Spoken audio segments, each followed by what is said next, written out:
గెలుస్తాడు. ఎందుకని గెలవాలి? ఎందుకని జగన్ చేసే అభివృద్ధి పనులు గెలుస్తాడు. అంటే జగన్ చేసింది జగన్గా ఉంటుంది కానీ వాళ్ళ బాబాయ్ ఎలా ఉంటుంది అంటారు?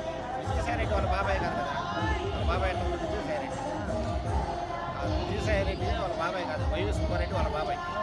అంటే విజయసాయి రెడ్డి గారు విజయసాయి రెడ్డి గారు ఏం చేయలేదు కదా గెలవడానికి. గెలవడానికి ఏమి చేయకుండా మన జగన్ అన్న చేసిన అభివృద్ధి పనుల వల్ల జనాలకు మంచి స్పందన ఉంది. అందువల్ల విజయసాయి రెడ్డి కూడా ఈ నియోజకవర్గంలో గెలుస్తాడు. అంటే ఇంతవరకు ఆయన నెల్లూరు వాసులు చేస్తే లేదు కదా. లేకపోయినా ఆయన ఈ పార్టీలో పట్టించి ఉంది కాబట్టి, పార్టీకి తన వంతు సహాయం చేస్తాం కాబట్టి, ఈ నెల్లూరు వాసి కాబట్టి విజయసాయి రెడ్డి కూడా తప్పకుండా ఈ ప్రజల మధ్య గెలుస్తాడు. కాదన్న మరి విజయసాయి రెడ్డికి సర్వేలు కూడా వ్యతిరేకంగా వస్తున్నాయి. అతను గెలవడు ఎట్టి పరిస్థితులు అని టీడీపీ మాట్లాడుతున్నారు కదా. అయ్యా వాస్తవం. గ్రామీణ ప్రజల మధ్య ఎంపీ అభ్యర్థి విజయసాయి రెడ్డి గెలుస్తారు, ఎమ్మెల్యే అభ్యర్థిగా ఉదయగిరి రాజగోపాల్ రెడ్డి సార్ గెలుస్తారు.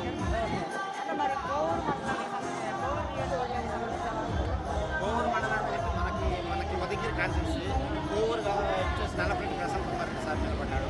కానీ ఆయన కూడా తప్పకుండా విజయం సాధిస్తాడు.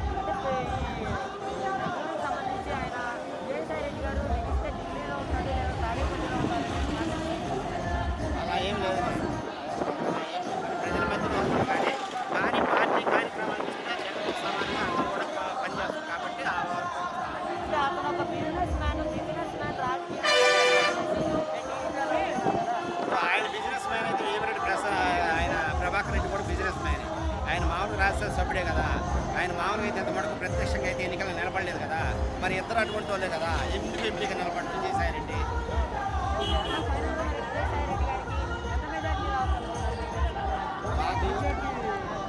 మామూలుగా అయితే ఒక 50,000 లక్ష మందిలో ఉంటారు.